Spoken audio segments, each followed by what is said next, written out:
The inaugural FIM Flat Track World Championship title was awarded here at the Bisalta Motor Park to Finland's Lasse Kurvinen. Just a year on, and he's back to defend those honours. We return to the beautiful Maritime Alps, the province of Cuneo and the town of Boves for the fourth and final round of the 2021 season. We only got underway in late August with first trips to Diedenbergen and Debrecen before returning to more familiar territory in Pardubice last weekend. With 2 wins out of 3 and only 3 points dropped, Kurvinen is the favourite for a second FIM gold. Kevin Coradetti, last week's winner, his main rival. Seemingly a separate and close-fought fight for bronze with Marcus Yale, Danielle Moschini and Gerard Bilo separated by just 3 points. Home hero Francesco Chiakini makes his comeback from injury to complete the field, and he could well act as a spoiler.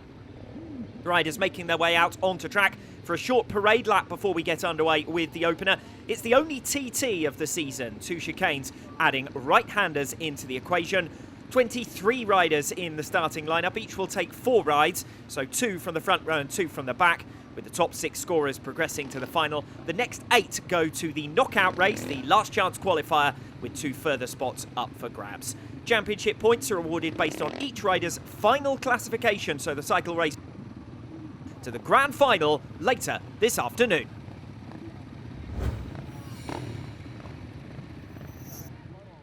Riders called onto track then for the opening race of the day here in Boves for round 4 of this 2021 FIM Flat Track World Championship. The draw's thrown up a first heat with 4 of the top 7 in the series standings.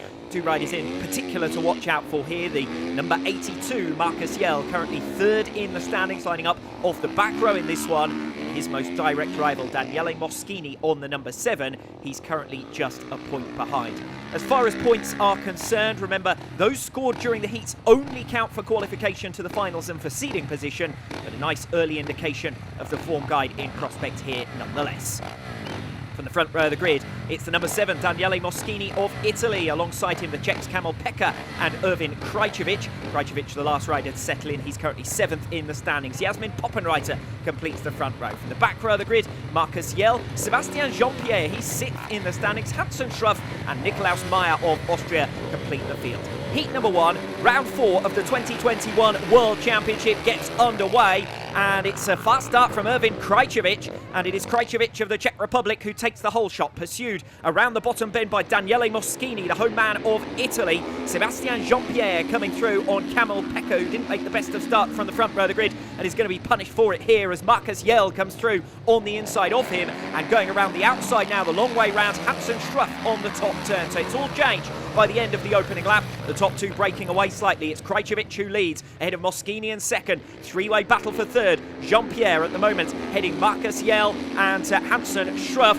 Oh, down at the front. Krajcevic getting in trouble, and Krajcevic has gone down on the racing line. They're sprawling every which way to try and avoid him. Moschini went the long way round. Yale's gone the short way, and Marcus Yale has capitalised to take the race lead. Marcus Yale within 2 laps has come through from the back row of the grid to hit the front. Moschini then once again sees an exhaust pipe. Once again he's in 2nd position, but not for the want of trying. He was unfortunate there, caught out by circumstances. 3rd position held by Sebastian Jean-Pierre now, with Hansen Schruff still plying that outside line on the top turn, but Jean-Pierre is wiser to that than Peka was in the early stages. We've got 2 fights in one here, one for top spot between Marcus Yale, currently 3rd in the standings, and Danielle Moschini 4th and just a point behind him. This is the race for 3rd position. Sebastian Jean-Pierre, the Kawasaki man, the number 41 of France, defending against the KTM of Hansen Schruff, who goes in wider on the top end, this time tries to square it off. Jean-Pierre moves across his path down the start-finish straight as the circuit narrows back towards turn 1, the first of 2 chicanes here at the Bisalta Motor Park, and Sebastian Jean-Pierre cutting across the front of Hansen Schruff rather killed his momentum, and that seems to have settled things down as far as 3rd position is concerned. Danielle Moschini still pushing hard as they head into the final lap, but I don't think he's going to get there, and it's all closing up as well for 5th position. Jasmin Poppenreiter trying to defend that against Nikolaus Meyer. Meyer's already seen off the attentions of Kamil Peka, who is well adrift out at the back. Erwin Krajcevic, of course, will fail to score, having fallen in the early stages whilst leading. But the man to capitalise is Marcus Yale. Yale takes the checkered flag in heat number 1, ahead of his championship rival in the battle for bronze, Danielle Moschini. 3rd going the way of Sebastian Jean-Pierre. Decent effort from him from the second row of the grid as well. And crucially, he was able to defend the inside line around the bottom bend in the early stages to stay in front of Hansen Schruff, and that is where he stayed, aggressively cutting across his path with 2 laps to go to defend that position. Marcus Yell then is your winner. He banked 7 race points ahead of Danielle Moschini for 6th. Sebastian Jean-Pierre in 3rd scores 5 points ahead of Hansen Schruff for 4. And Nikolaus Meyer making the pass on Jasmin Poppenreiter in the closing stages for 3. Kamil Pekka picking up the consolation single point for 7th.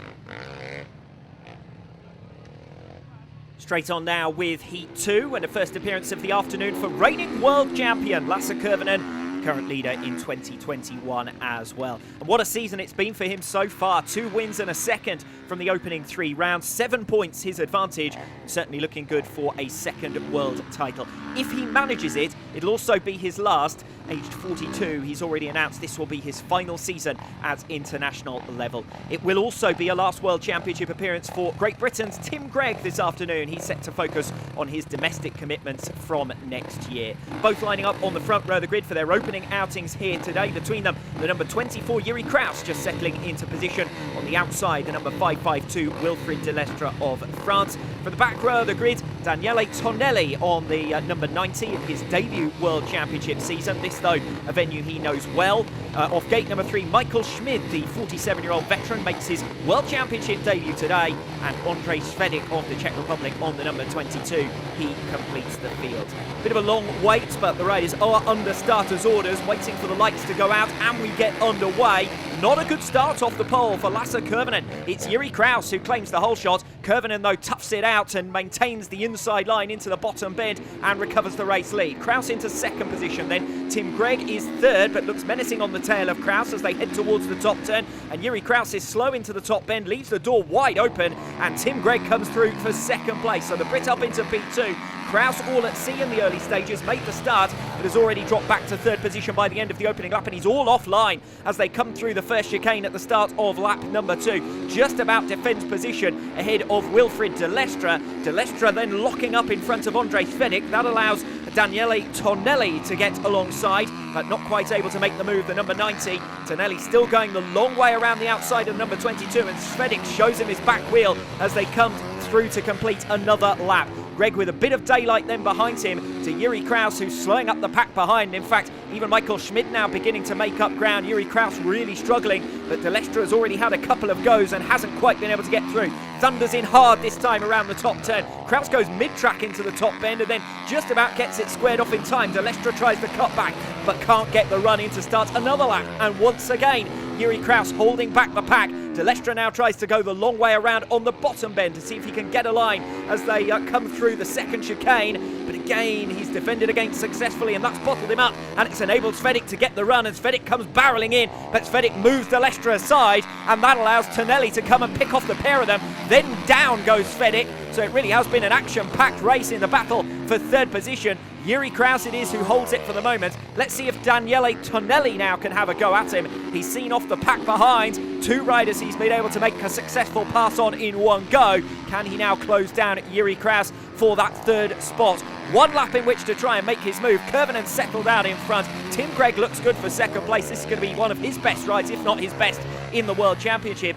3rd place, as things stand, going the way of Yuri Kraus, who's a little bit unsettled there around the bottom bend. Tonelli has got the better run. Can he make his pass into the top turn? 1 final attempt for him. He's going to go in hard around the outside line. Goes the long way round. Kraus has been able to defend this move successfully so far, but not on the final lap, and Tonelli comes through, and then Yuri Kraus clashes with him in the run across the line and down back towards the chicane on the cool-down lap. And certainly Tonelli had got around the outside, had claimed position, but did cut across Yuri Kraus and trying to hold on for that 3rd place. Does so successfully, but Kraus, there is some immediate concern for the number 24 there after what was a strong ride for him, holding 3rd position for much of the race, separated from his machine and with medical personnel straight on the scene.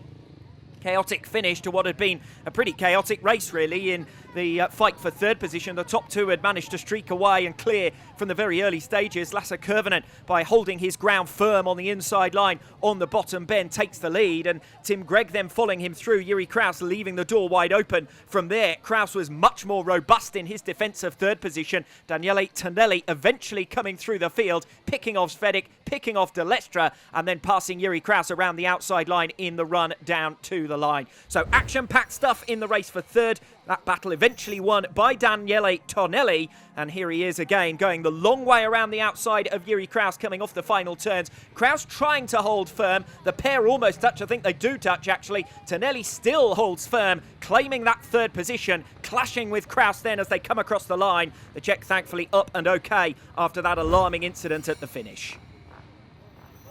Heat 3 and a welcome return to action for Francesco Chiakini. Just 7 weeks on from sustaining a fractured right shoulder blade at the first final of this season, and only 49 days since the operation with 4 screws to stabilise it. The Italian's certainly not fully fit, not a contender for the championship either, but he is the most successful rider in FIM flat track history. He could easily have been world champion last season, but for a late fall in the final. A strong lineup for this one. Gerard Bilo goes off the pole, the 2018 FIM Flat Track Cup silver medalist. Focused on his domestic efforts in 2019, took the UK national title, and now returns for only his second FIM season in 2021. We've got the number 27, Kevin Coradetti, the youngster, in his third FIM season. He was 6th in 2019, 5th last year. This is certainly his best shot yet at the title. He's second in the standings. Adrian Garin, surprisingly just 11th in the classification in 2021. He's on the number 74. And Marco Troiano, in his debut World Championship season, completes the front row. From the second row, it's the number 124, Martin Sulzbacher, the 111, Alexandra Art, Matteo Boncinelli making his World Championship debut here, and Francesco Chiakini, the comeback man off the outside of the second row. We're underway with Heat 3, and a flying start from Kevin Coradetti. What a brilliant effort that is from him. Adrian Garin sharper away than Gerard Bilo, who didn't make the best of starts off the pole. Marco Troiano at the moment holding 4th position, but he's under attack from the riders who started behind him on row 2. They're side by side now for 5th position. Diving through, it's Matteo Boncinelli, the wild card, who picks off Martin Sulzbacher and begins to make progress now on the tail of Marco Troiano in pursuit of 4th. The top 3 have broken away. A steady start from Francesco Chiakini. He's picked off Frenchman Art, and that's only for 7th position. He looked a little bit tentative in the early stages, did Chiakini, but beginning to make some progress now. This is the battle for 2nd position, and Adrian Garin's given that up all too easily to Gerard Bilo. Missed the line completely on the top turn, and Bilo had the smoother run to come through and complete another lap and through into 2nd position. Chiakini still holding station in 7th place. I expected him to make movement through the field with greater alacrity than this. Martin Sulzbacher is the next man for him to try and pass, and then in front of Sulzbacher it's Matteo Boncinelli, who's got Marco Troiano in his sights. The 2 Italians line abreast. Boncinelli, the 17-year-old, as I said, in his debut, the wild card on the number 88. He was 9th in the Italian Moto3 Championship in 2020, switched to the flat track discipline in 2021. He's done the whole Italian Championship. In fact, he won their most recent rounds back in July. Here he is on the number 88, just ahead of the 124 of Martin Sulzbacher, still trying to close down Marco Troiano, but at the moment, the positions look pretty static in this one. Bilo has separated himself out quite comfortably from Adrian Garin, but can't close down Corodetti. Late on here, Boncinelli still assaulting on the tail of Marco Troiano. Can Chiakini make another place in the closing stages as well? Tries to go around the outside here of Martin Sulzbacher, and Boncinelli is through on Troiano in the closing stages. Boncinelli picks up 4th position, and it does look as though Chiakini's now got in front of Sulzbacher, so that's only 2 passes that Chiakini has been able to make from the outside of the back row of the grid. Is there an opportunity for him to close down Troiano in the closing stages? It doesn't look like it, and a steady start for Francesco Chiakini as Troiano holds on around the outside line in the closing stages, and Chiakini can only manage 6th position in his opening ride and on his return to the Flat Track World Championship. Fine effort down in front from Kevin Coradetti. Best possible start to his attack on World Championship glory in this final round of the 2021 season as he takes the whole shot and never looks back from there. 7 points on the board for him. He matches his title rival Lasse Koivunen. Gerard Bilo with a good pass on Adrian Garin takes 2nd, and Matteo Boncinelli, the wild card, coming through eventually on Marco Troiano, who successfully defends 5th against the returning former Flat Track World Cup winner Francesco Chiakini.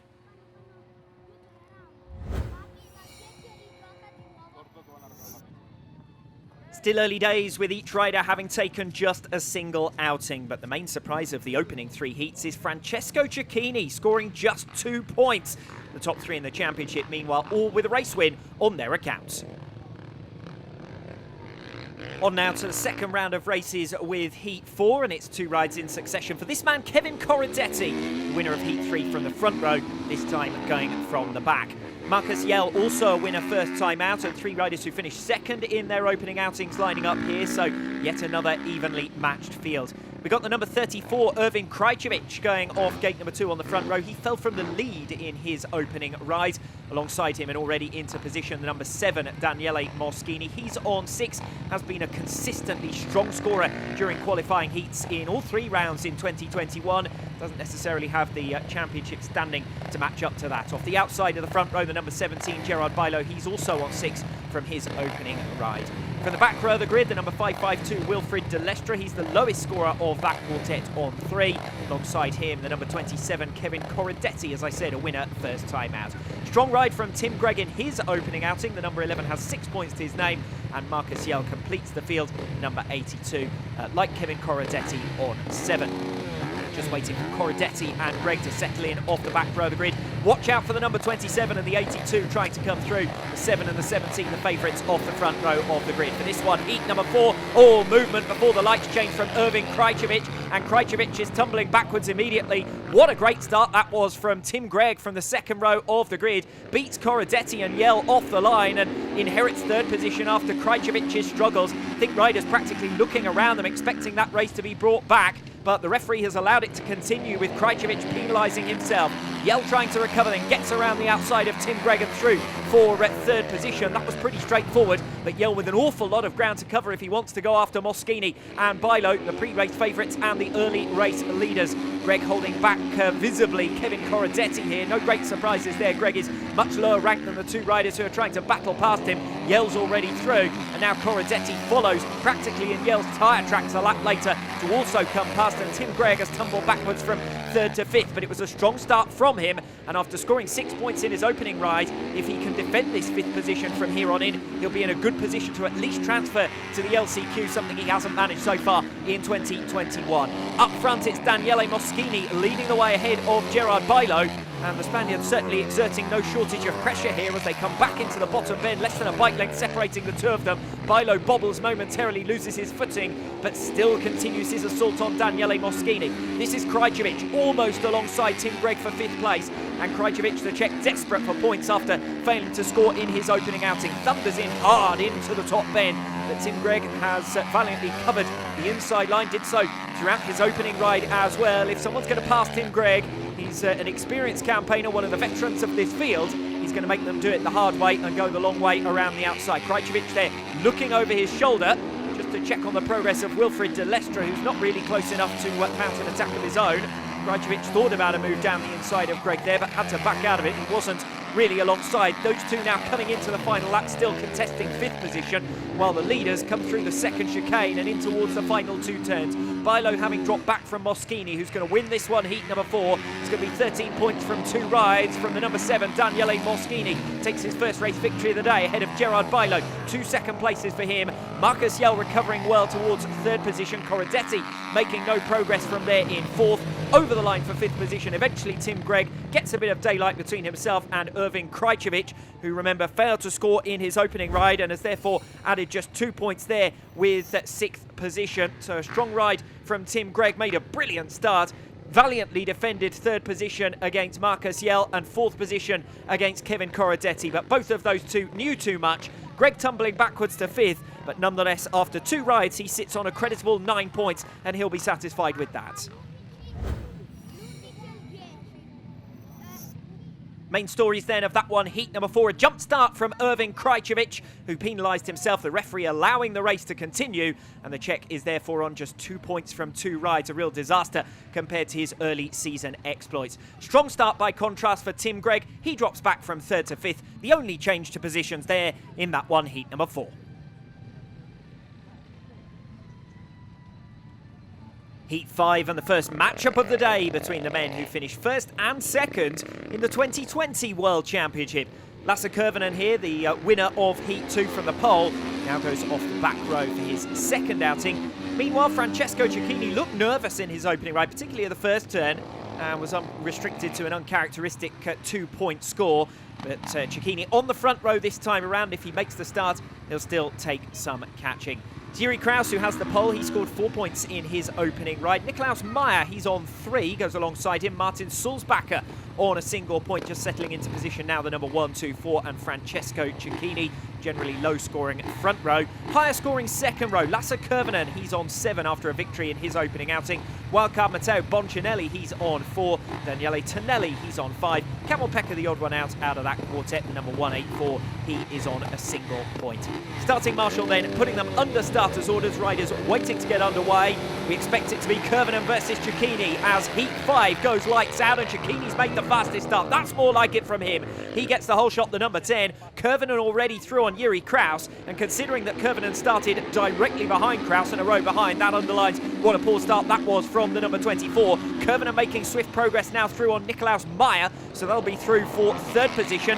And if Kurvinen wants to chase down Chiakini, he's going to need to get up into second place as swiftly as possible. For the moment, it's Martin Sulzbacher doing a good job in P2. Kurvinen might not take too much longer, though, to get through on him. Sulzbacher looks visibly slower than the reigning world champion. Kurvinen then will launch his attack down the inside here. Can't quite get alongside. Sulzbacher turns across the front of him, and Kurvinen backs out of what could have been a collision. Behind Kurvinen and the race for second position. This is the battle for fourth, and Boncinelli's got through on the inside of Nikolaus Meyer. So another bit of good work from Boncinelli, more overtaking from him, just as we saw in his opening outing. Kurvinen closer this time around to a pass on Sulzbacher, gets completely alongside and in front, but we've got red lights on, and the red lights are on because Camel-Pekka has gone down from the back, and there is the number 184 who's fallen on the top turn, and I suspect that means that Lasse Kurvinen's going to have to do the hard work all over again from the second row of the grid. He'd made a super start, getting through on Thierry Kraus by the time they hit the bottom turn. Kraus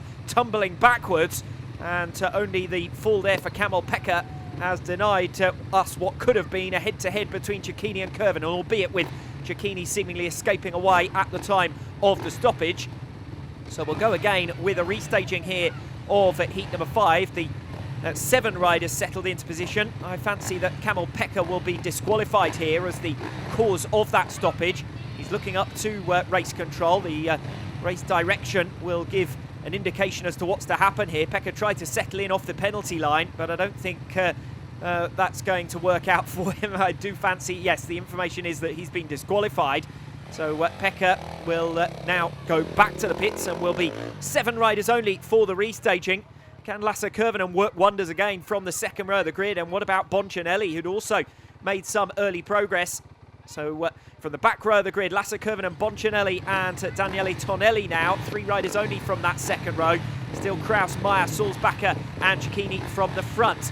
So it's Chiakini versus Kurvinen, take 2. Heat number 5 about to get underway.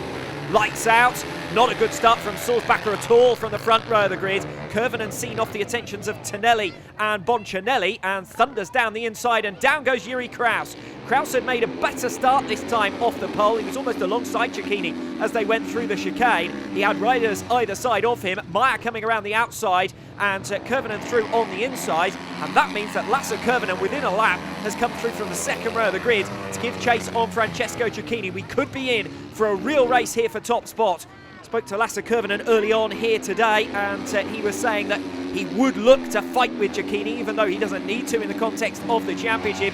Wants to measure himself against the man who for 6 years in a row was the best in the FIM Flat Track World Cup. This is the race further back down the order. We've seen Nikolaus Meyer picked off once again by Matteo Boncinelli. This time that's over third, and Meyer continuing to slip back now into the clutches of Daniele Tonelli, and the pair clashing as they come off the bottom turn, and Meyer holding firm, elbows out. And Sulzbacher, well, he has been held behind the 2 of the riders in front of him. Unfortunate for Martin Sulzbacher, because he didn't make a good start off the front row of the grid, and then he got caught up in Thierry Kraus's fall. I think he actually rode over Kraus's bike there to get clear off the bottom turn, but that had left him out at the back. And Daniele Tonelli sweeping lines into that bottom turn to try and give himself the run through the second chicane and close down Meyer. He's also holding up Martin Sulzbacher. And Sulzbacher, who only scored a single point in his opening ride, desperate for points this time around, is not going to be able to capitalise on that front row grid slot. He's still being held in 6th place. We will have 6 finishers only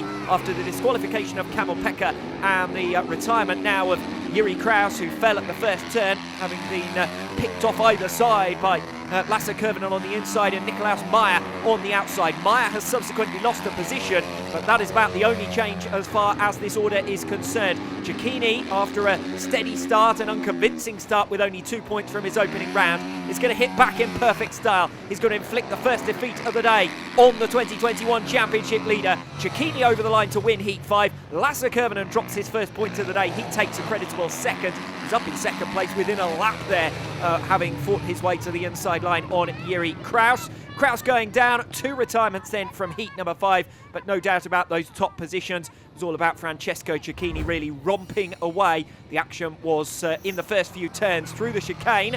Chiakini getting alongside and getting around the outside of Yuri Kraus, who I would suggest had probably got the whole shot there. Martin Sulzbacher missing the start, all offline, moved out of the way by Meyer. Meyer comes around the outside of Kraus. Lasse Kurvinen through on the inside of Kraus. There's a bit of bumping and boring. 3 into 1 doesn't go, and Yuri Kraus is the odd one out. Finds himself falling at the first hurdle, and therefore is the second retirement from that one, heat number 5.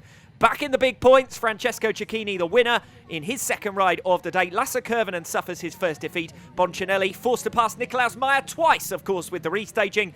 Boncinelli at the second time of asking, doing enough to claim third.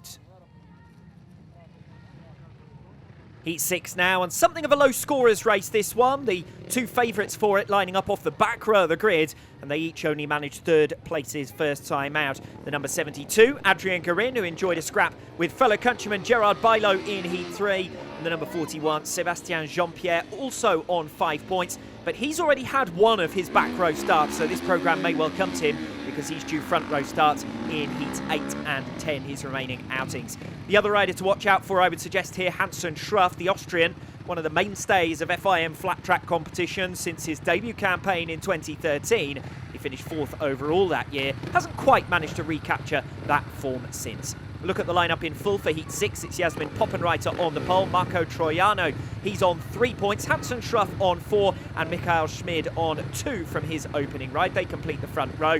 Adrien Garin, Andre Svedek, he's only on 1, Alexandra Art's yet to score, and Sebastian Jean-Pierre go off the back row here. Heat number 6, movement before the race gets underway from Michael Schmid, and the 4 riders off the back row of the grid immediately capitalising on his hesitation. Schmid goes to the back, boxed in around the inside line on the bottom bend is Adrien Garin. Alexandra Art's making a faster start.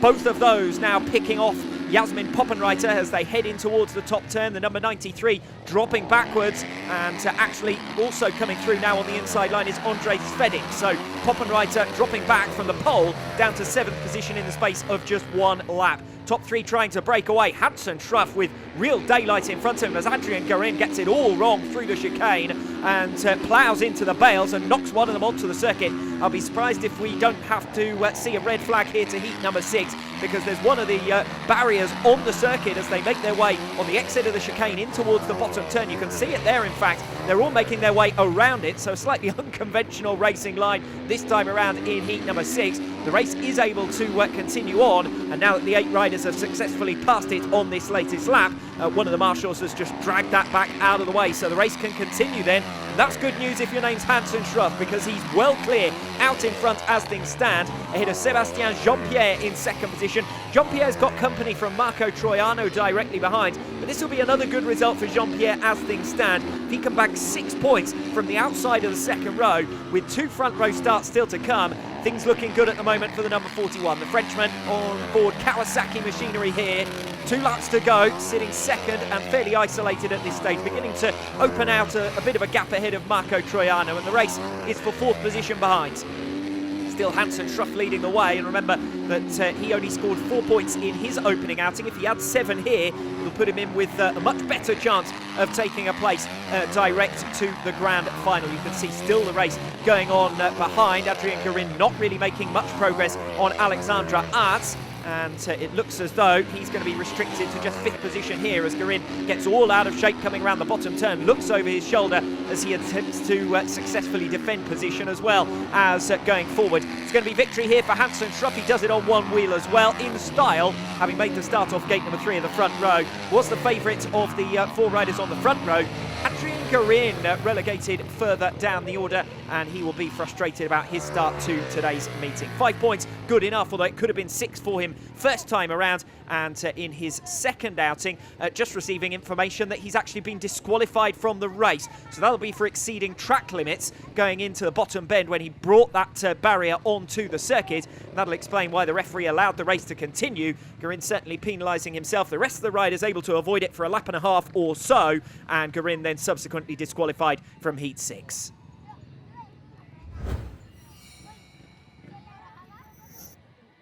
Well, not the most eventful of races there, but the disqualification of Adrian Garin leaves him with a lot of work to do from 14th in the heat standings. Meanwhile, further up the order, just 2 points separate positions 1 to 7. Bilo and Jean-Pierre, the only riders in that group yet to win a race. Francesco Chiakini, meanwhile, very much back on form in his second outing.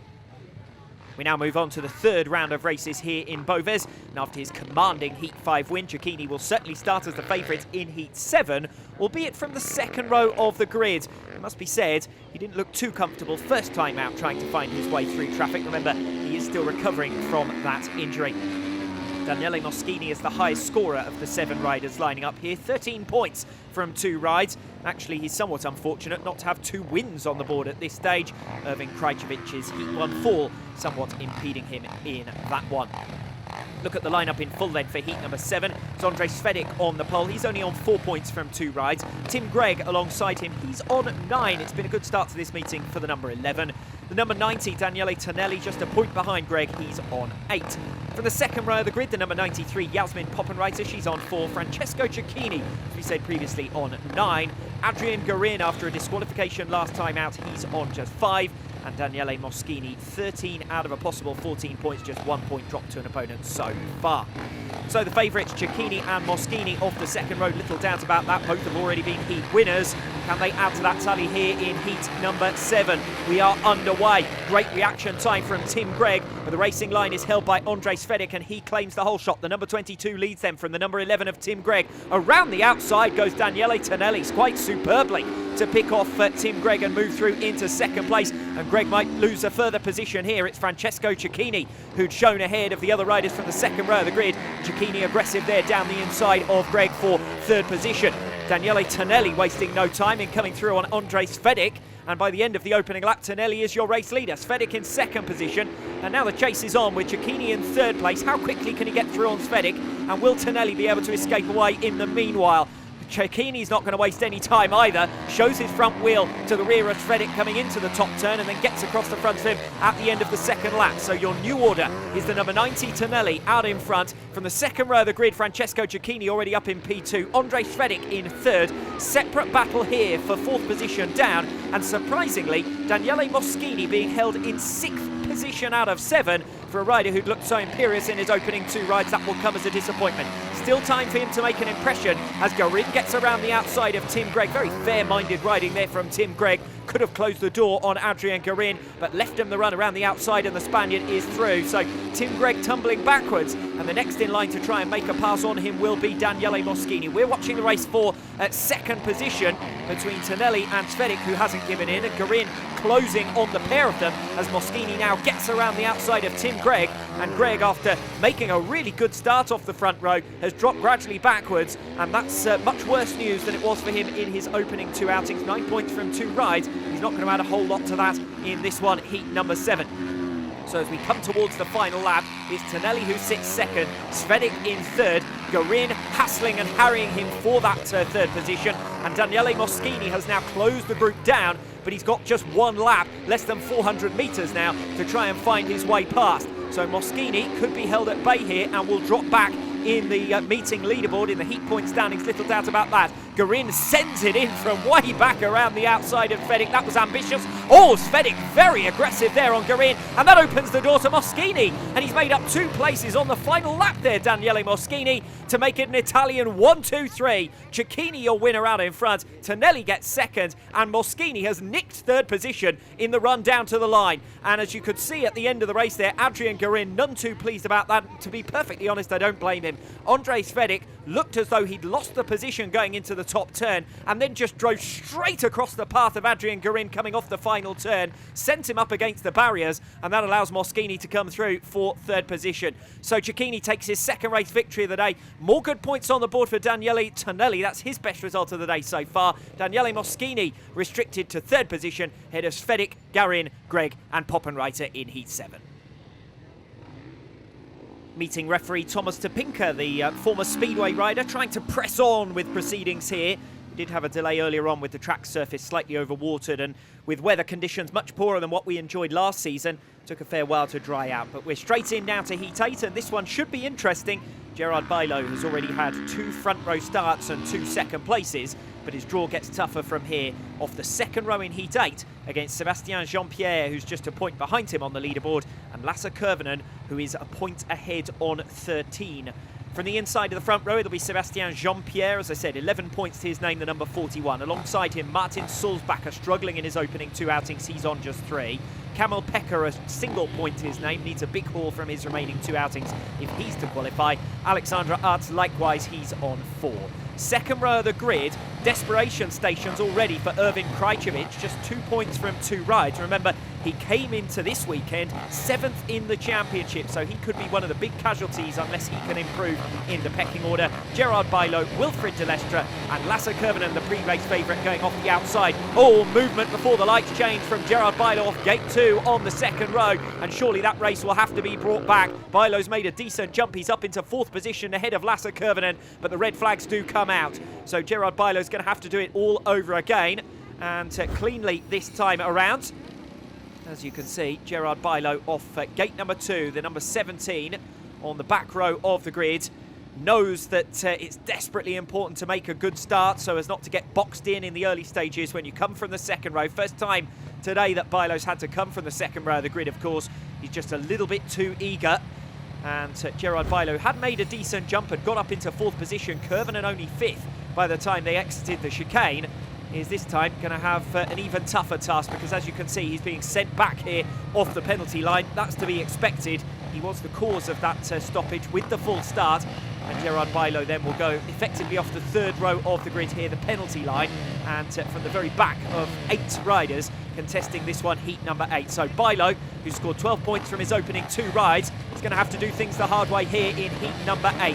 For the 2nd time of asking then, the 8th race of the day here at the Basalta Motor Park gets underway. Poor start from Kamil Pecker there. Lasse Kurvinen's made a great one, straight through up into 4th position, and he's bunched up in behind Alexandra Arts around the bottom bend, and down goes Wilfried de Lestre, and de Lestre staying down for the moment at least. Gerard Bilo manages to extricate himself from de Lestre's machine and get around the bottom turn, stranded out at the back, remember, but the red lights have now come on, so that will be good news for Gerard Bilo. I suspect it'll be bad news for Wilfried de Lestre, who may well find himself relegated off the penalty line here alongside Gerard Bilo, because I don't think there was too much encouragement for de Lestre to go down there. Certainly Lasse Kurvinen was bunched in behind Alexandra Arts. He'd carried so much momentum coming off the chicane, and Arts, one of the slower riders in this lineup, to be perfectly honest, in heat number 8, had held Kurvinen at bay, and Kurvinen actually had to stop pretty hard just not to go up the back of the rider who was in 3rd position at the time. We'll see it again here as Erwin Krajcevic had made a decent start from the inside of the back row of the grid, and de Lestre just stuck on the outside there in another tight first bend situation, and it was de Lestre who went down, and it will be the Frenchman who finds himself back off the penalty line alongside Gerard Bilo. So there's now as many riders off the back row of the grid as there are off the 2nd row, Lasse Kurvinen and Erwin Krajcevic. So an opportunity here for Krajcevic on the inside of the middle row. Heat number 8 then. For a third time of asking, Sebastian Jean-Pierre, Martin Sulzbacher, Kamil Pekka and Alexandra Arts, an unchanged front row. We get underway, another poor start from Kamil Pekka. It's Sebastian Jean-Pierre who hits the front, and Alexandra Arts with a real opportunity here. Second position in the early stages. Around the outside of him now comes Martin Sulzbacher, and Sulzbacher's got the line on the exit of the chicane. Kurvinen now through into third position again, making progress from the second row of the grid, the third time he's had to do it. Further back down the order, Gerard Bilo getting aggressive there on Erwin Krajcevic, who hasn't made such a good start at the third time of asking as he did at the second. So it's Jean-Pierre who leads, Sulzbacher in second. Could only be a matter of time though before he's picked off by Lasse Kurvinen. Jean-Pierre though escaping away in the lead. Kurvinen does need to make this move in swift order if he wants to hold hopes of a second race victory here this afternoon. Kurvinen now gets around the outside of Martin Sulzbacher, who's still holding a good line in third position. Bilo's wriggled free of the pack behind, so great progress from the penalty line from Gerard Bilo's up into fourth position, and Sulzbacher got it all wrong there around the bottom turn, so any ground he had in hand over the man behind him, the Spaniard Gerard Bilo, has certainly evaporated pretty swiftly, just a bike length or so in it as they come around the top turn. Also making in progress and also making up ground is Lasse Kurvinen. Look at the speed with which he charges through the chicane with a couple to go still to try and make this pass on Sebastian Jean-Pierre. Jean-Pierre, who hasn't won a race so far, who was third in his opening outing, second last time out behind Hansen Schruff in heat number 6, is going to be all under siege in the closing stages from Lasse Kurvinen. Kurvinen, though, tripped over Jean-Pierre coming off that top turn, and that's given the Frenchman a bit of respite. Look how quickly Kurvinen has managed to make back that lost ground. 1.5 laps to go now for Lasse Kurvinen, the reigning world champion and current championship leader, to try and find his way past the pole sitter Sebastian Jean-Pierre, who still leads the way. Time ticking for Kurvinen to make his move. Still third position held valiantly by Martin Sulzbacher, who'd only scored 3 points from his opening 2 rides coming into this one. But if he can stay in third position ahead of Gerard Bilo, this will give him a much better chance of at least making the LCQ. The riders filtering in then towards the final 2 turns for the final time. Jean-Pierre on the inside, Kurvinen on the outside, goes for the cutback. The Finn in the drag race down to the line is just held at bay. Jean-Pierre wins it superbly. Kurvinen for second and third place for Sulzbacher. That's such an important ride and an important points haul for the Austrian. Gerard Bilo restricted to fourth position, and that was circumstance of finding himself off the penalty line. You fancy there for the Spaniard, who had the greater speed but just couldn't find a clean way past on Sulzbacher. 5 points for Martin Sulzbacher then in heat number 80, more than doubles his points total for the meeting here today. Bilo 4 points, still very much on the bubble for a potential direct transfer spot to today's grand final, which is what it's all about for the riders chasing the medal positions here in Boves this afternoon. Erwin Krajcevic on just 5 points from 3 rides, and he's very much in the danger zone as far as qualification to the LCQ is concerned. His hopes of direct transfer spot to the grand final seemingly already over. Behind him in that one, Arts, De Lestre and Pekka round out your finishers. Well, with Danielle Moschini only third in heat 7, Gerard Bilo in fourth there. That presents Marcus Yale with an opportunity to break clear of his main championship rivals, at least in today's heat point standings. Remember, the 6 qualification positions to today's grand final very much still in doubt, and particularly with the leaderboard as close as it is at present. Meanwhile, Lasse Kurvinen has scored 12 points from his last 2 rides, both from the back row as well. And that's going to take some matching for Kevin Coradetti, because even a win from him here and he would still trail in total points, because he could only manage 4th place last time out in heat 4. The lineup in full features 3 previous heat winners, including this man Corodetti, who took heat 3. From the pole, it's Hansen Schruff, the winner of heat 6, alongside him Marcus Yale, the heat 1 winner. Niklaus Meyer goes off gate 3. He's been 4th or 5th in each of his consistent rides. Matteo Boncinelli, the wildcard, completes the front row. Mikael Schmid, Marco Troiano, Kevin Coradetti and Yuri Kraus, who failed to finish last time out, line up on row 2. Heat number 9 gets underway. Fast start there from Niklaus Meyer on the number 25, but it is Hansen Schruff off the pole who leads them into the bottom bed. Meyer tries to go around the outside of him. Marcus Yell almost gets caught up there, bunched on the bottom bed. That holds up Matteo Boncinelli and enables Kevin Coradetti to come through for 4th position. Marcus Yell there, aggressive on the inside of Niklaus Meyer. Well, if you thought that was aggressive, look at what Kevin Coradetti's just pulled from way back to come through on Nicklaus Meyer and up into third position. So Meyer, having briefly shown up towards the head of the field, is getting picked off left, right and centre, opens the door to Bonchinelli as they come around the bottom turn, and the Italian, the number 88, is now through for fourth position. So Meyer relegated down to P5, Bonchinelli right on the tail here of Kevin Coradetti. And Bonchinelli, I would suggest the wildcard, improving with every ride in his first World Championship appearance. 4 points first time out, 5 from his second outing. He's on 9 points coming into this one. A little bit out of shape there on the bottom bend, but Corodetti too looks pretty ragged at this stage of the meeting. Not convincing. He's not closing down Marcus Yell and Hansen Schruff in second and first places respectively. Look at him again, a little bit wild there as they come off the top turn. Still pulling away from Nicklaus Meyer, and he in turn has gapped Marco Troiano behind. The race beginning to settle down. Heat 9 with Marcus Yell still trying to close down Hansen Schruff. Bonchinelli still only a bike length and a half behind Kevin Coradetti, closer than that as they come around the top turn. Coradetti with a very unique riding style, but again all out of shape and locked sideways as they come off the top turn. Bonchinelli still in hot pursuit. Did Bonchinelli hit one of the barriers there coming off that top turn? One of them certainly been brought onto the circuit. Bonchinelli was running very wide down the start-finish straight. Either way, I think this race is going to have to be stopped. The red lights come on from Thomas Topinka. So the red flags also being shown that bring a premature halt to this one, heat number 9. And I think we're going to have to go again with a restaging. And will Bonchinelli earn the referee's ire here?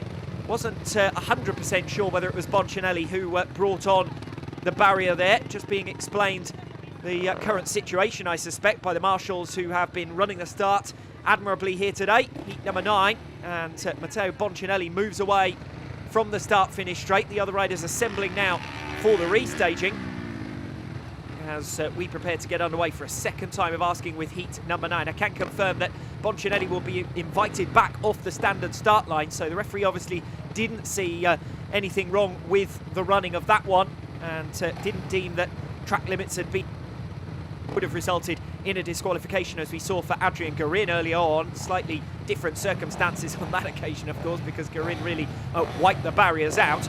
But Bonchinelli gets something of a reprieve if it was indeed him who'd brought that barrier onto the circuit, because we've got a full 8-rider restart. Schruff, Yell, Meyer and Bonchinelli, Schmid, Troiano, Corodetti and Kraus.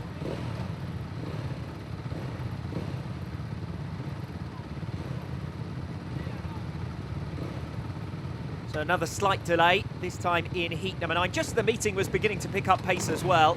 Heat 8 taking a couple of attempts, and heat 9 is now on to the second start. Kevin Coradetti raising his left hand as Bonchinelli makes an absolute jump start off the outside of the front row. And if he didn't turn the referee's ire in the initial running, he certainly will this time around. That's going to be penalty line for sure for Matteo Bonchinelli, because none of the others had even started to think about moving. I don't know whether that was a clutch failure or similar for Bonchinelli, or whether he was simply a little bit too eager. But either way, Matteo Bonchinelli on the number 88, who I just said during the initial running was riding so well and maintaining the pace of Kevin Coradetti, who, remember, is up in second in the championship standing, so that's no mean feat.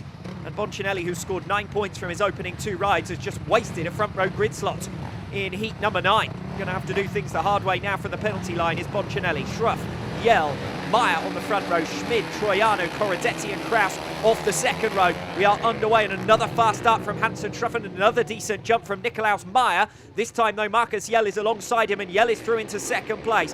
Now Yell took his time getting through on Meyer first time around. Oh, Meyer with a big lock-up coming off the chicane, gets it all wrong. He's picked off by Corodetti. He loses out to Troiano as well. Almost loses out to Bonchinelli, who's already picked up 2 places on the opening lap, so good progress from Matteo Bonchinelli, the Italian. All change again on the opening lap, but this time Marcus Yell has got through quicker on Nicklaus Meyer and is straight onto the tail of Hansen Schruff. Is there a way? Is there an opportunity for the German to pass the Austrian? Well, we're going to have to wait and find out, because the red lights are on again. Red lights are on again, and this time it is a fall on the bottom turn for Matteo Bonchinelli. He was trying to send it down the inside of Nicklaus Meyer and got caught up with the back of the check and falls.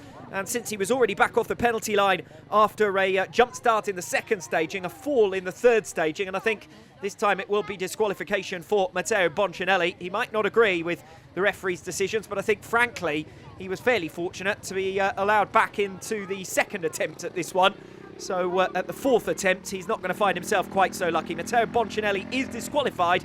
The rest of the field assembling on the starting line for what will be the fourth attempt at this one, heat number 9. Well, it's certainly been an action-packed World Championship debut for Italian Series regular Matteo Boncinelli.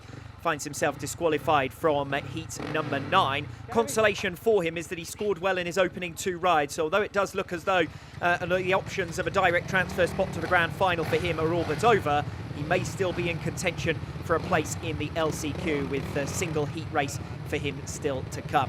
What it also means is that we're back down to 2 rows on the grid, because Boncinelli, who was due to line up off the penalty line, has now been disqualified, so it's a 7-rider restart. Hansen Schruff, will it be 4th time lucky for him? He's led each of the opening 3 starts. He again makes the fastest jump off the pole. Marcus Yale, this time out-dragging Nikolaus Meyer in towards the bottom bend. It's the first time that Yale has managed to pass Meyer as early as that. Corodetti up into 4th position. He's immediately broken clear of the other 3 riders off the back row of the grid, and again sends it from way back on the inside of Nikolaus Meyer, who might have been wise to that attempt but still couldn't repress Kevin Coradetti, who's up into 3rd position. We've got a race on our hands here.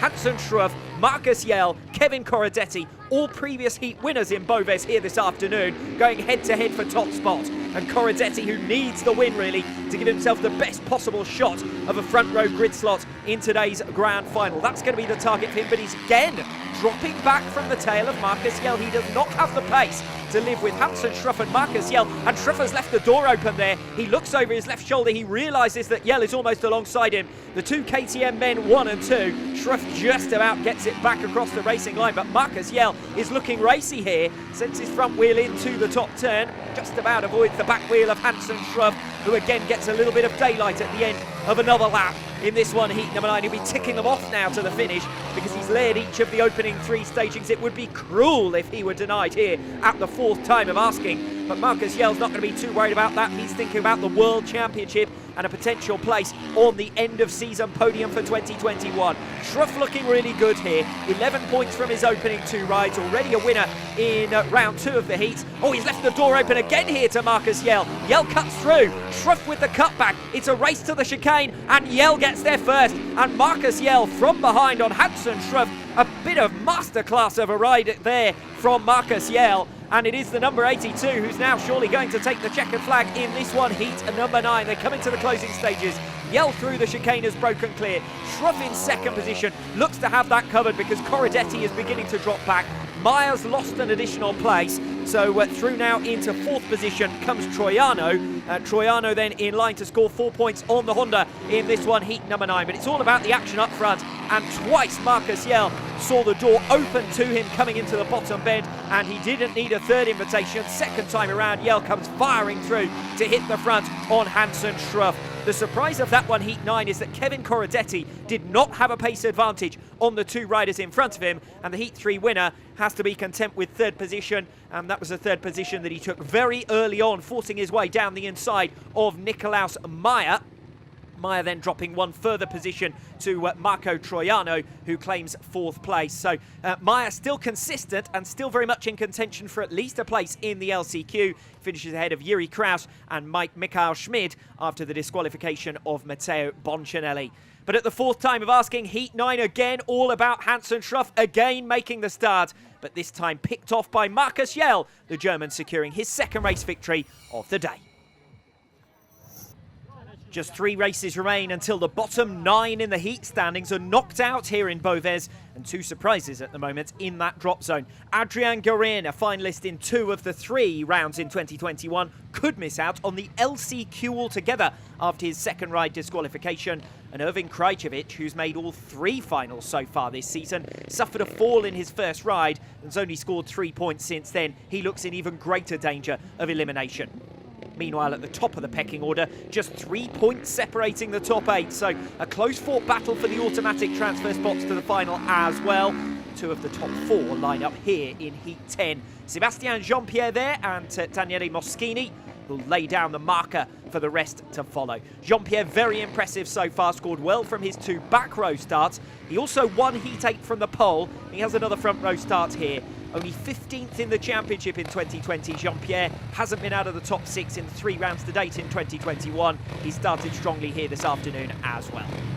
Heat tell in full. It's Wilfried de Lestre from the pole. He's on just 5 points so far. Andre Svedek alongside him on 8. Sebastian Jean-Pierre, 18 points from 3 rides out of a possible 21. Daniele Tonelli completes the front row. He's on 14. Second row of the grid, consistent Nicklaus Meyer with work to do here. He's on 10. Danielle Moschini matching Sebastian Jean-Pierre for points on 18. That's the expected head-to-head in this one.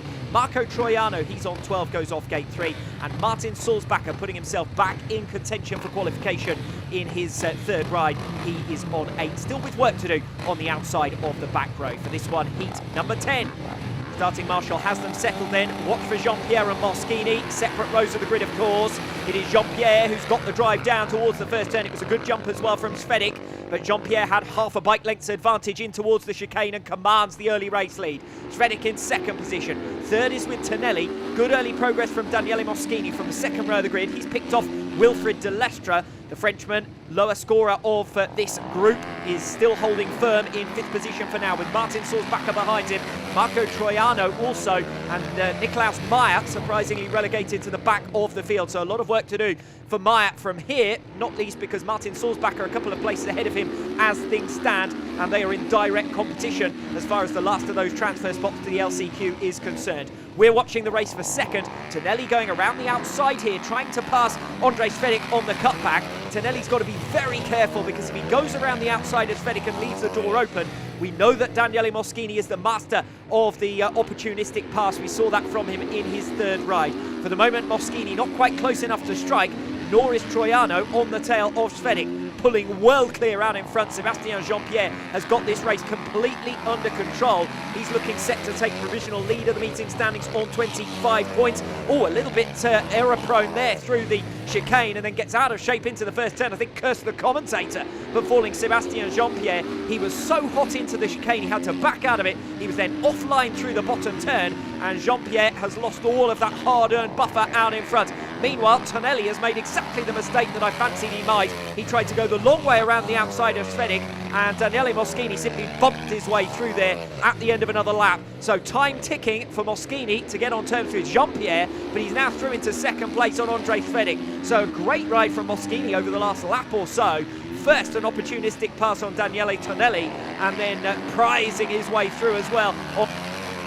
We're in now to the final lap. Does look as though Jean-Pierre's got just about enough in hand. He's more cautious this time around that bottom bend than he was with a couple of laps to go. Remember, losing a lot of his margin, a lot of his buffer out in front. But I think Jean-Pierre's still got just about enough to hold on from Moschini. A bike length in it as they come around the final 2 turns for the final time. But Jean-Pierre just about holds on. Back-to-back victories for the Frenchman, and that confirms his place in today's grand final and with a place on the front row of the grid. Second place to Daniele Moschini. That should also be enough to see him through. 6 points will move him on to 24, just a point behind Sebastian Jean-Pierre, who is now guaranteed his place in the grand final. What a meeting it has been. What an effort it was from Jean-Pierre to hold on in the closing stages from Moschini, who was certainly charging hard. Moschini from the back row of the grid, remember, and made successive passes in a crucial lap. First getting through on fellow countryman Daniele Tonelli when he left the door open, trying to pass Andre Svedek.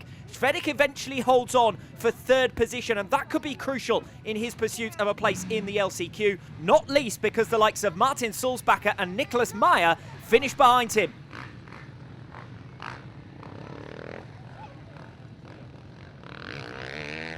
On now to Heat 11, and an important race this one for Adrian Garin in particular. Just 8 points to his name, and today most of all, a big score is needed just to make the LCQ, with smaller grids of course for the TT.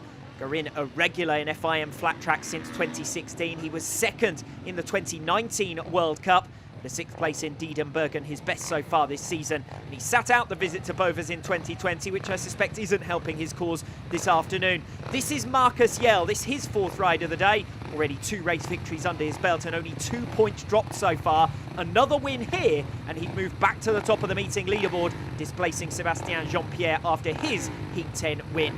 We've got Matteo Boncinelli on 9, Michael Schmid 4, Marcus Yell 19 and Adrian Garin on 8, Tim Gregg 11, Kamil Pekka 1, Gerard Bilo 16 and Yasmin Poppenreiter 5. Coming into this one, heat 11.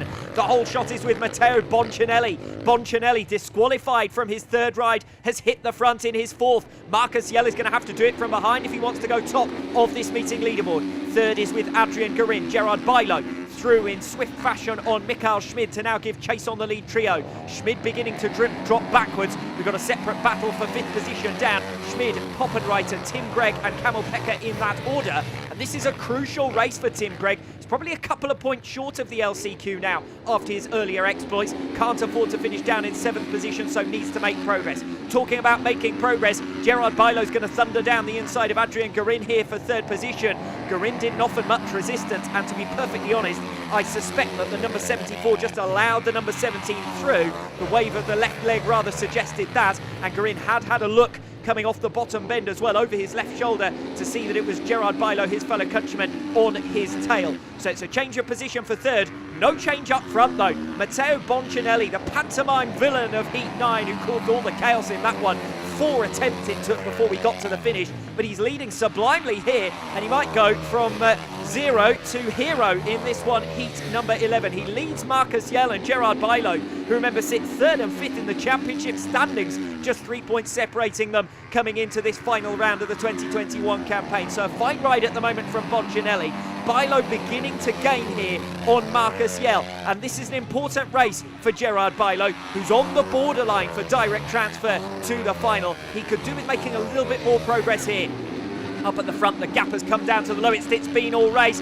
Yell thinks about a lunge down the inside of Matteo Boncinelli, but Boncinelli closes the door. Can Yell get the run off the top bend as we come into the closing stages? Boncinelli leads them through the chicane. Yell is almost alongside. Marcus Yell makes the dive down for the inside line. Boncinelli falls. Yell is picked off by Gerard Bilo. Bilo's made 2 passes in 1 turn there, and Gerard Bilo should lead it home now around the final 2 turns. Marcus Yell with an opportunity though to try and recover. It's going to be a race towards the flag. It's Gerard Bilo, but the red flags come out. The red flags are shown rather than the checkered flag, and that is a bit of a surprise, not least given that the riders could have passed the checkered flag before coming back to the bottom turn, where Matteo Boncinelli is showing his hands in frustration as Marcus Yell made that late dive down the inside. Yell was alongside Matteo Boncinelli, and it took a long time for Boncinelli to fall.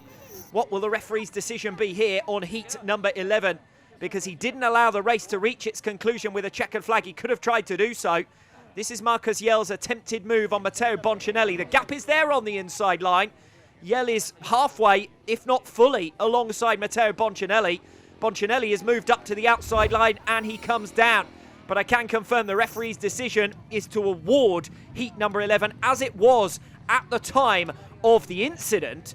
And Matteo Boncinelli is reinstated into that race, which is an extremely uncharacteristic thing to happen in the sport. You would normally expect the race to reach its conclusion at the most a disqualification, but Boncinelli to be reinstated is rather unusual. Boncinelli then takes the 7 race points. Marcus Yell disqualified, and that puts his participation, his transfer through to today's grand final, very much into doubt. A spicy heat 11, the penultimate heat race, and it's lived up to the excitement of this meeting so far. Well, we're already at fever pitch. Can we get any higher? This, the final qualifying race here in Boves. The focus is on those 6 automatic transfer spots to the grand final. Sebastian Jean-Pierre it is who tops the point standings on 25. He's safely through, but Lasse Kurvinen sits on 19 with this ride in hand. So a win in Heat 12 for the Finn, and he'd have first choice of starting position for the final. But this is an even more pivotal race for Italians Francesco Chiakini and Kevin Coradetti, both currently outside of the qualification positions. As it stands, it's Marcus Yell still and Daniele Tonelli on 19 and 18 respectively, who hold 5th and 6th. Hansen Schruff on 17, Corodetti and Chiakini 16, all have a ride in hand here, so most likely it's between those 3 for 2 spots in the final, and it's Chiakini and Corodetti with the upper hand lining up on the front row of the grid. Heat number 12, pivotal, gets underway. It's a flying start from Chiakini. Kurvinen is muscled out. Corodetti gets across the front of him. So it's Chiakini who leads from Corodetti second. Lasse Kurvinen in third. Alexandra Arts in fourth position, but he will swiftly come under pressure from Hansen Schruff, the Heat 6 winner behind. Schruff is really going to have his work cut out here to better the points totals of Chiakini and Corodetti, because they are out in front and Schruff is down in fifth position. Not for much longer. He's through for fourth, but the pace is hot out in front and it's being led by Chiakini, with Corodetti keeping up with him for now at least. Kurvinen in third is losing ground to the top two, so Corodetti's found something extra here compared to what we saw in his third ride when he looked uninspired and unimpressive. The Heat 3 winner chasing down the Heat 5 and Heat 7 winner. Corodetti second. Lasse Kurvinen, the Heat 2 winner, stuck in third position. It's going to be a rare third place for him as things stand. Chiakini losing a little bit of ground there on the bottom bend, but it's going to be so difficult because there isn't the kind of pace advantage among these three to try and make a pass. And Hansen Schruff is not able to live with the pace of the top three, so it doesn't look as though there's going to be too much of a change in this one, heat number 12. And if things stay as they are at present, Chiakini will go through to the final. Corodetti will go through to the final. Kurvinen was already within touching distance, but so too will Kurvinen move through to the final. And the odd one out will be Hansen Schruff, down in fourth position in this race. He'd move on to 21 points, and that would not be enough for him to move through direct to the grand final. He'd have to go again in the LCQ. Top three now beginning to stretch out. Schruff still pushing 100%, but not only has he got to get to the top two, he's got to do it passing Lasse Kurvinen. I can't see it happening. So heat number 12 in the end has turned out to be one of the more sedate affairs. They're coming now in towards the final lap. Chiakini still your leader. Still second for Corodetti, and a long way adrift now Lasse Kurvinen in third. Hansen Schruff in fourth position, and that is how things are going to stay. Behind Schruff, who's set to score 4 points here. It will be 3 for Alexandra Arts, who's doing a good job holding off Ervin Krajcevic. Disappointment for Krajcevic, who sees his hopes of qualification even to the last chance qualifier extinguished here. Tough company in heat number 12, no doubt about that. It's Francesco Chiakini who takes the checkered flag and the win.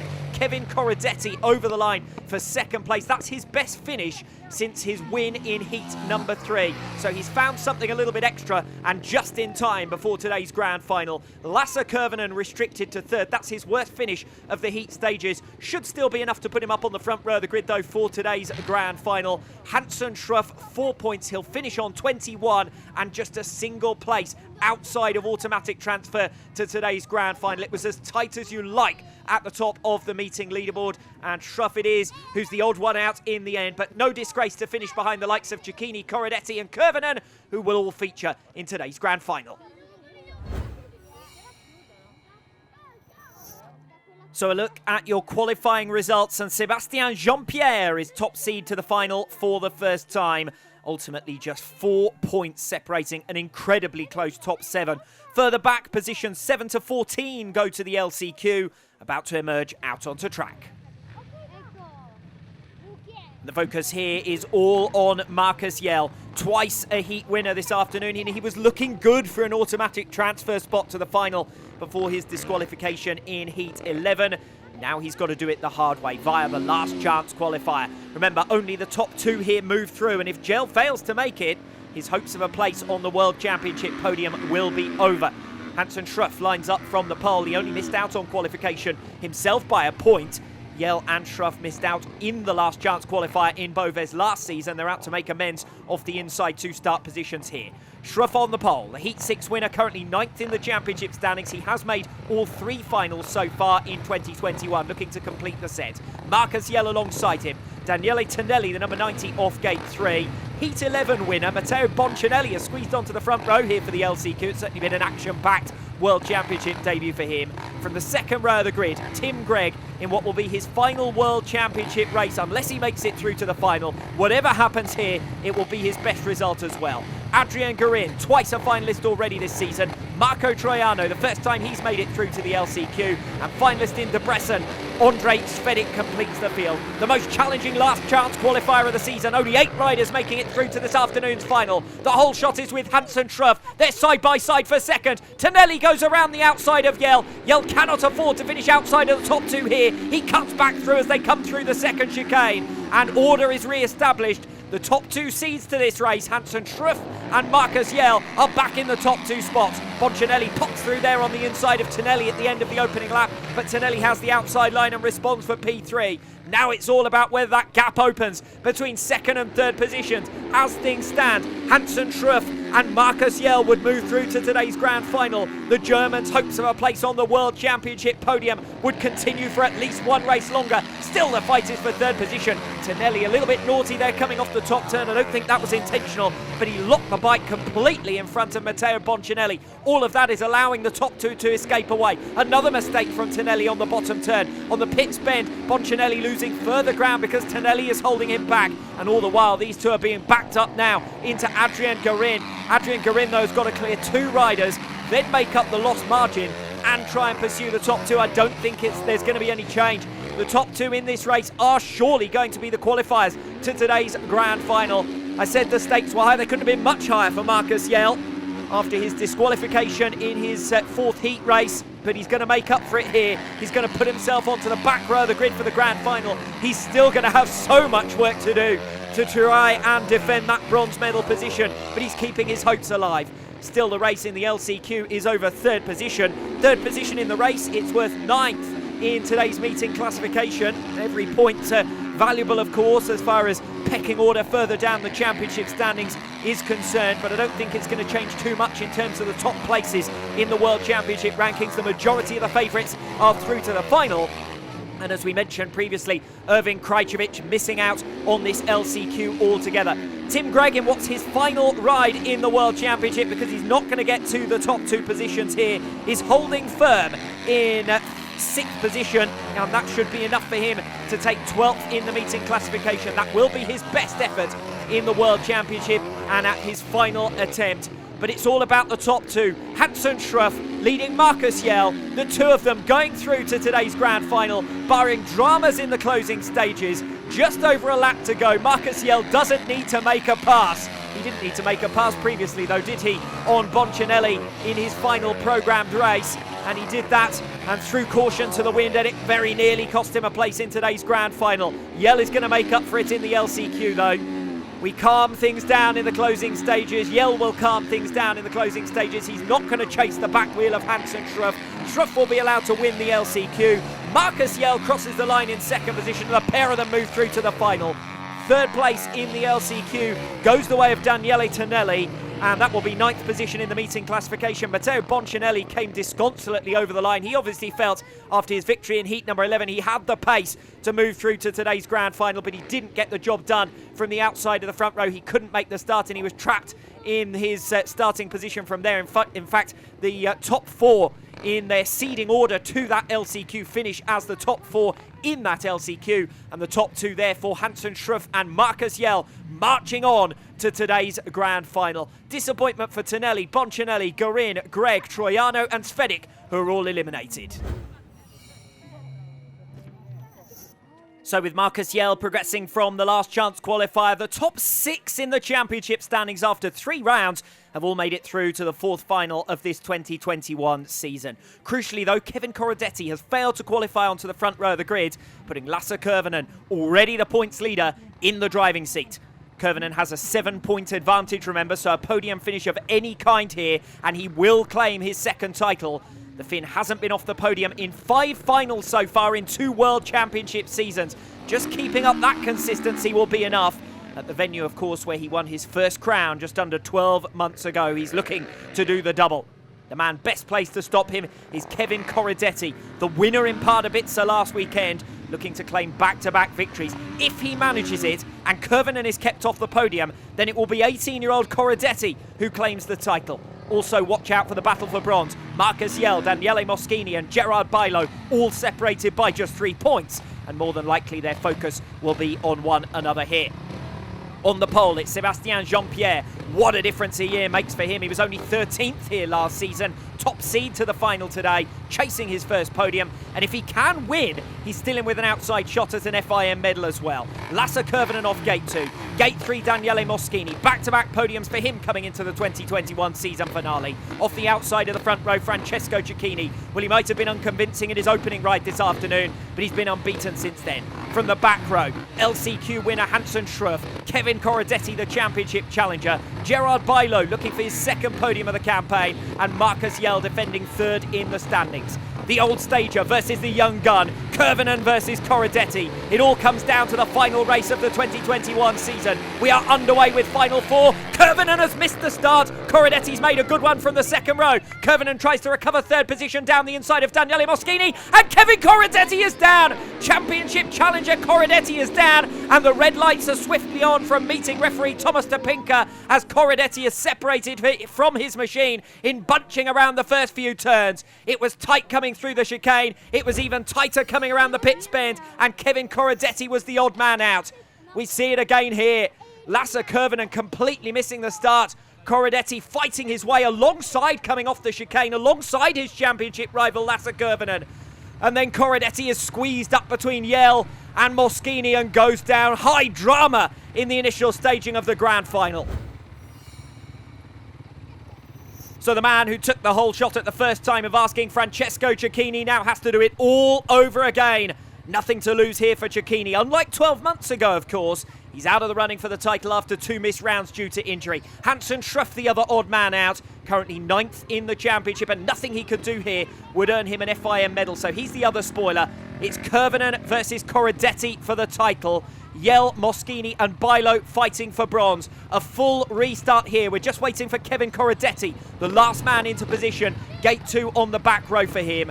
Moschini on the front row. Man who saw a medal slip from his grasp here last season after failing to make the final. He's looked far better this afternoon. He was away in third initially before Lasse Kurvinen bundled down his inside line. Bilo and Yale, remember, on the back row. We get underway for a second time of asking with the grand final, and Chiakini's completely missed the start this time around. It's Sebastian Jean-Pierre who leads the way. Corodetti's broken clear of the other riders on the second row. The grid gets held up momentarily though on the bottom bend, and Marcus Yale comes through. And now Lasse Kurvinen makes the pain even worse for Corodetti because he's picked off Danielle Moschini to put 2 riders between himself and his main championship rival. Sebastian Jean-Pierre was briefly picked off there by Francesco Chiakini, recovering from an underwhelming start, but Jean-Pierre cut back nicely and holds on to the lead at the end of the opening lap. So it's Jean-Pierre out in front, Chiakini less than a bike length behind as they come into the top turn again. Jean-Pierre is wise to that move this time around. He's gone in harder, but he's left the gap coming off the top bend. Chiakini can't exploit it and locks up.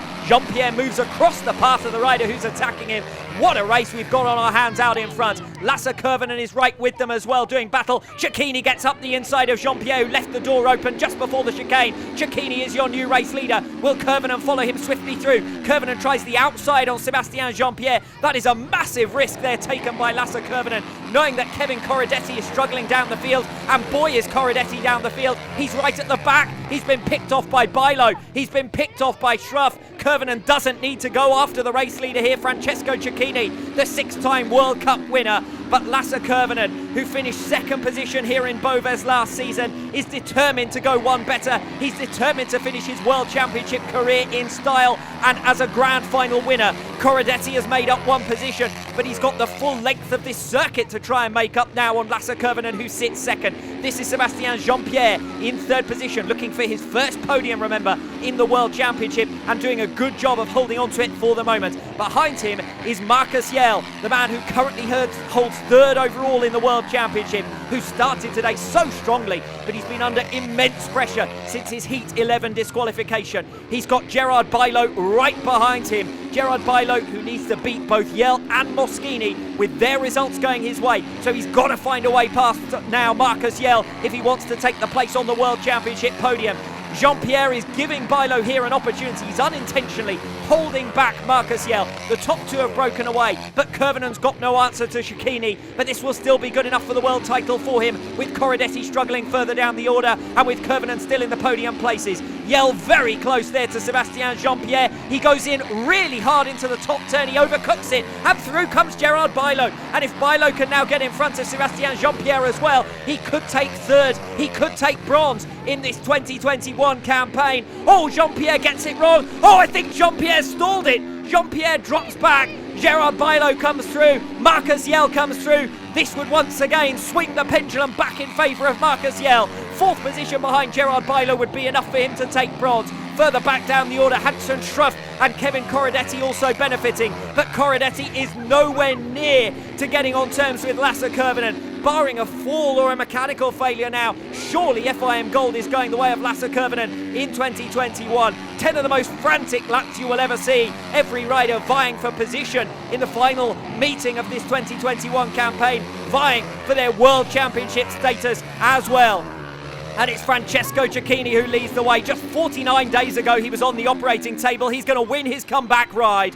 But it's all about FIM Gold. Lasse Kurvinen, who took the inaugural title a year ago, he's set for retirement after 2021, and he'll head off into the sunset as a double world champion. Lasse Kurvinen is the 2021 FIM Flat Track World Champion. Francesco Chiakini takes victory here today, his second win since the inauguration of the World Championship, and Lasse Kurvinen finishes this season with a fourth consecutive podium. He's never been out of the top two places this season. He's dropped just 6 points in the championship overall, and you could not ask for a more deserving winner. And to boot, he's a really humble guy, Lasse Kurvinen, but he will be enjoying these moments of celebration. He did what he needed to do. He made a decent enough fist of the early stages. The boldest move was to go around the outside of Sebastian Jean-Pierre, a move that Kurvinen didn't need to make because Corodetti was struggling. Corodetti had dropped to the very back in the early stages of that race. Did pick up a couple of positions, Corodetti, eventually coming home in 6th. Moschini struggling, and what a disappointment for him, once again scoring well in the heats and coming up short in the grand final. Disappointment as well for Sebastian Jean-Pierre. He was looking good for a podium place. He just got it wrong on the bottom bend. I think he either missed the gear or perhaps even stalled the machine, but either way, he gets back going again to claim 7th. But that won't match the elation of Lasse Kurvinen. Second position in the grand final. He was second seed to the grand final as well, but that is more than good enough for him to take a second world title. And as we've said previously, it'll be his final season in the sport. He's going to leave the FIM Flat Track World Championship as the 2021 World Champion. Confirmation of the result of the grand final. Chiakini wins it for 25 series points ahead of Lasse Kurvinen in second. Gerard Bilo completes the podium here in Boves today, but he'll miss out on the World Championship podium because Marcus Yale did just enough with 4th position to hold on to it by a single point in the World Championship classification overall. Career best result for Sebastian Jean-Pierre. That's enough for him to take 6th in the overall standings behind Danielle Moschini, who's relegated behind Bilo late on. Hansen Schruff and Daniele Tonelli, after their respective efforts, round out your top 8 overall. So the celebrations can now begin here in Boves for 2021 FIM Flat Track World Champion Lasse Kurvinen. He's already been lapping up the applause of the public here in the province of Cuneo, and now he's receiving the congratulations of his championship rivals. Kevin Coradetti on hand to congratulate him. Tim Gregg, also his final World Championship appearance, congratulating Lasse Kurvinen. A popular winner. I'm sure he won't be too far away from this paddock in the future. He is planning to continue on in the sport in regional and domestic competitions. As far as the World Championship, though, there is no better way to bow out for Lasse Kurvinen than as a double back-to-back gold medal winner. Well, we've just about had time to catch our breath after another epic grand final here in Boves.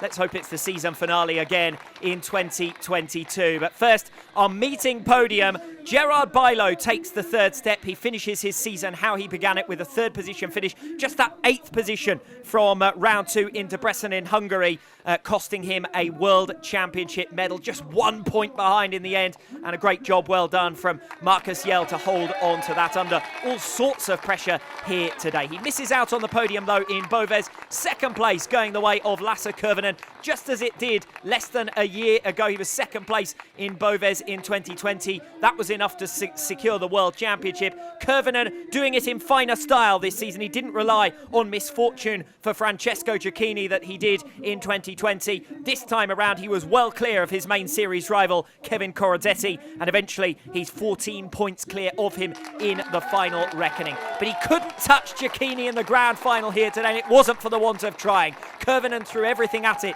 He didn't hold back thinking about the championship. I suspect he might have had those doubts and those cautions creeping in the closing stages as Chiakini began to escape away. But for Francesco Chiakini, who was only 5th here in Boves a year ago, who has made a comeback from injury, remember, who was on the operating table just 49 days ago, who suffered injury just 7 weeks ago in Diedenbergen for the 2021 season opener. This has been quite a comeback and quite a return. Just to remind everyone why he is a 6-time World Cup winner.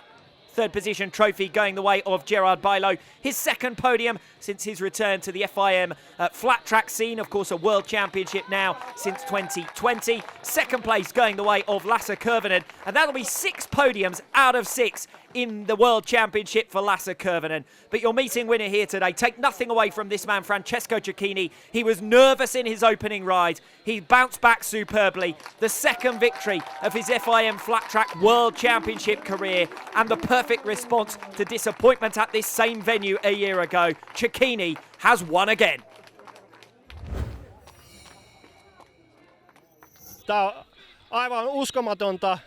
This is so unbelievable.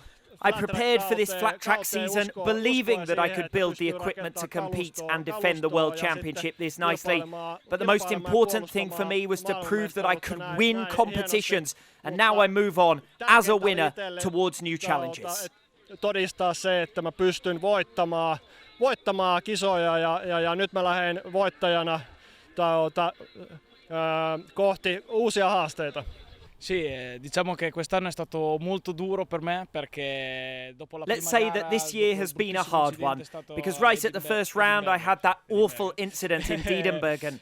I was really unlucky. I had to undergo an operation and mentally it really hurt me. But now I'm delighted. I never imagined I'd be here so soon after the operation, proving what I'm all about, and to win. Even though it wasn't to be this year as a whole, I've still been able to prove I can be the strongest. Comunque che quest'anno purtroppo l'anno no, e abbiamo dimostrato comunque di essere i più forti.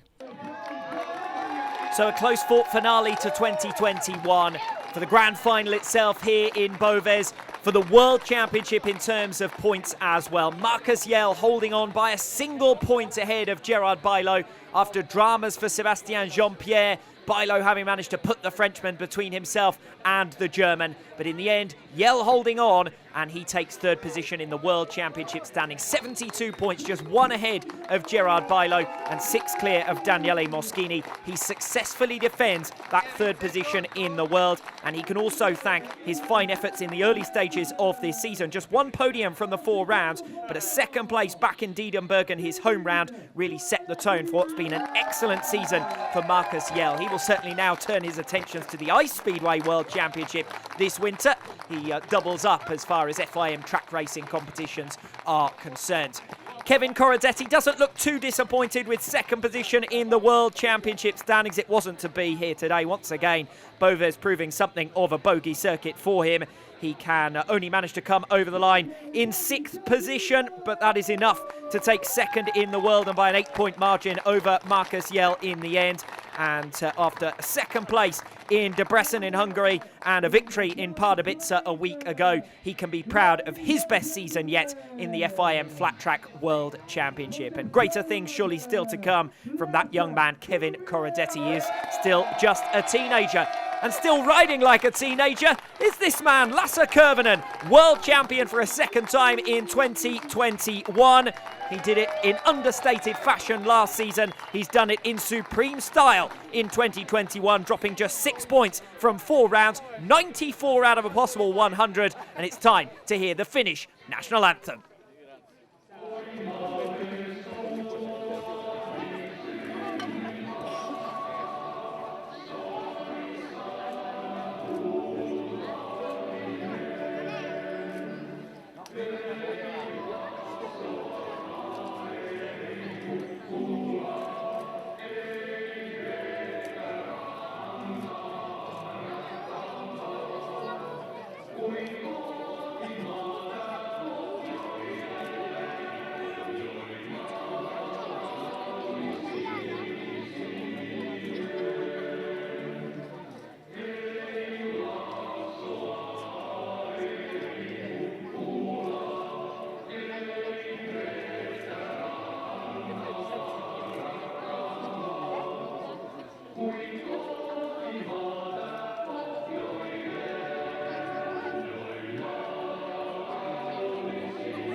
So Lasse Kurvinen retires from the World Championship with 6 podiums out of 6 and 2 gold medals out of 2. And that's a wrap on 2021. Kurvinen will be officially presented with his honours at the FIM Awards in early December. The 2022 calendar is due out in the coming days. But the day and the first 2 FIM flat track titles belong to Lasse Kurvinen.